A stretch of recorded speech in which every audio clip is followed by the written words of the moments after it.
The Velcari Council delivered its verdict with cold precision. The human settlement on Arcturista 7 was to be erased, and Dr. Sarah Chen stood at the fragile center of its survival. Remove her, and humanity's fragile foothold would collapse within months. For years, the Council's war masters had dissected the species' flaws, charting every instinct, every trace of fear imprinted in their primitive code. To execute the order, they chose the Kreshva. It descended on a night stripped of moonlight.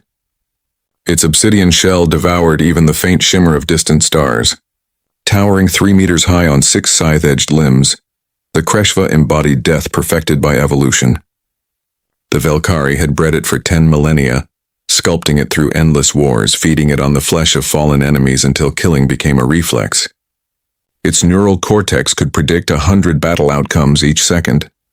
Its molecular talons parted reinforced titanium as though slicing warm wax. Inside her lab, Sarah Chen worked unaware of the nightmare breaching the colony's perimeter. Beneath the microscope's glow, she studied soil samples, hoping to find microbes capable of nurturing Earth's crops on this alien ground. At 43, silver touched her hair and exhaustion shadowed her eyes, the toll of a decade spent coaxing life from a hostile world.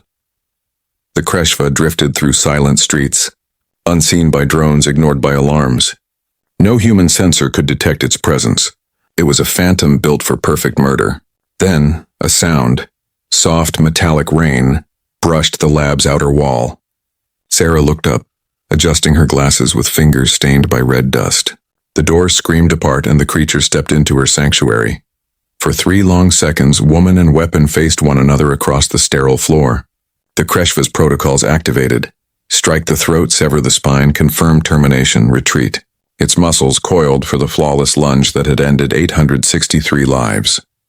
But Sarah did the unthinkable. She smiled.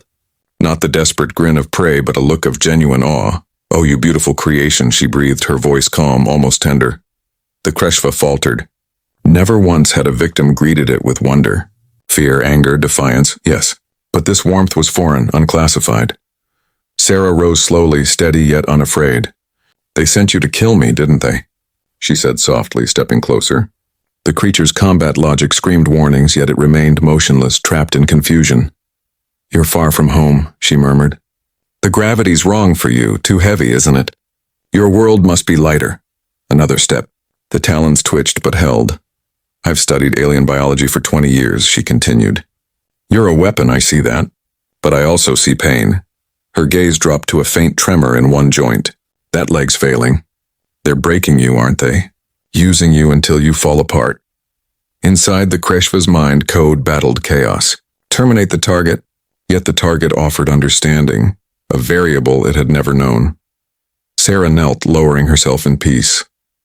"I won't fight you," she whispered. "You're not evil. You were made for this. But maybe, just for tonight, you can be something else." Her hand opened, palm up, a gesture older than language. The lab fell silent except for the machine's hum and 2 mismatched heartbeats. The Predator's subroutines looped endlessly, searching for an answer that didn't exist. Its creators had engineered the perfect killer, but perfection had left no space for mercy or choice. 17 minutes passed. Sarah spoke through them all, her voice weaving gentle stories of Earth, of childhood pets, of lonely nights under foreign skies, of the strength it took to remain kind in a cruel universe. When the Kreshva finally moved, it wasn't to strike.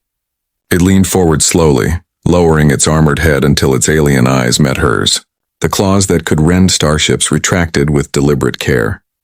Sarah's trembling fingers touched its carapace, warm, pulsing with life.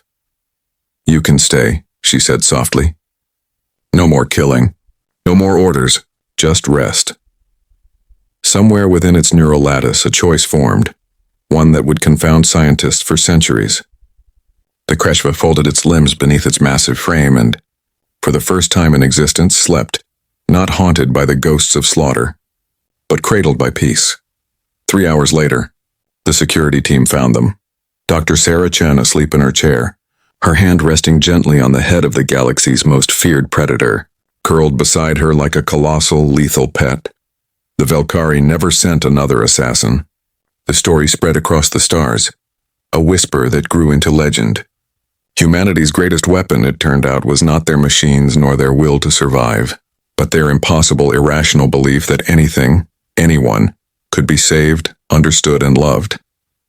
Even monsters, especially monsters,